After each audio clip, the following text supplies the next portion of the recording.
अस्सलाम वालेकुम रहमतुल्लाहि व बरकातुहू। नाज़रीन, रोज़मर्रा ज़िंदगी से ताल्लुक़ रखने वाले मसाइल, उनके हल और न्यूज़ लेकर आपकी खिदमत में हाज़िर हूँ। मेरे दोस्तों,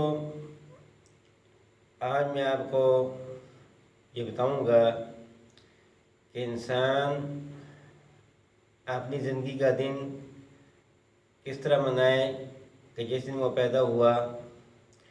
बहुत से लोग ये सवाल पूछते हैं कि तरीक़ बदेश मनाने का इस्लामी तरीका क्या है।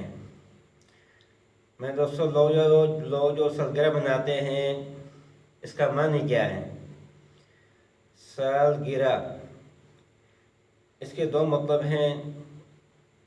यानी सालगिरह यानी एक साल ज़िंदगी का कम हो गया, जिसमें लोग खुशी का इज़हार करते हैं। मैं दोस्तों, ये दिन इस तरीके से मनाना, ये तरीका किसका है। मैं दोस्तों, ये तरीका यहूद नसारा का है। लेकिन इस्लामी तरीका क्या है, जो हुज़ूर अकरम सल्लल्लाहु अलैहि वसल्लम ने बतलाया कि हुज़ूर अकरम सल्लल्लाहु अलैहि वसल्लम जब पैदा हुए तो वो दिन सवार का था। आपका मामूल था कि आप हर रोज़ जब भी सवार का दिन आता उस दिन आप रोज़ा रखते थे। यानी ये बतलाया कि जिस दिन आप पैदा हो उस दिन आप रोज़ा रखें, उस दिन अल्लाह को याद करें। मैं दोस्तों, कि हमें चाहिए कि जिस दिन हम पैदा हुए उस दिन हम रोज़ा रखें, नवाफिल अदा करें, सदका खैरात अदा करें। मेरे दोस्तों, अमल ये है, बगाया आप और तरीके इस्तेमाल करें जो गैर मुस्लिमों के जो तरीके हैं। लेकिन इस्लामी तरीका क्या है, तरीक़ बदेश में जाने का इस्लामी तरीका यही है कि उस दिन रोज़ा रखें। अगर रोज़ा नहीं रख सकता तो नवाफिल पढ़ें और गरीबों में सदका खैरात करें।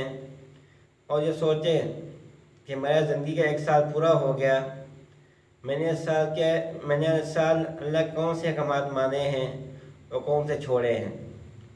तो दोस्तों, जब अच्छे काम किए हो साल में तो अल्लाह का शुक्र अदा करें। अगर उस साल में आपसे ख़ताएँ हुई हैं तो अल्लाह से माफ़ी मांगें। अंधा में दोस्तों अल्लाह से दुआ करें कि या अल्लाह, ये जो अंधा मेरा साल ज़िंदगी का आ रहा है, इसमें मुझे अपने नेक अमाल करने की तौफ़ीक़ अता फरमा। हमें चाहिए कि जिस दिन हम पैदा हुए उस दिन हमें इस तरह मनाना चाहिए कि उस दिन में दोस्तों कुरान करीम की तिलावत करें, आक़ा दो जहाँ सब दुरूद व सलाम पढ़ें।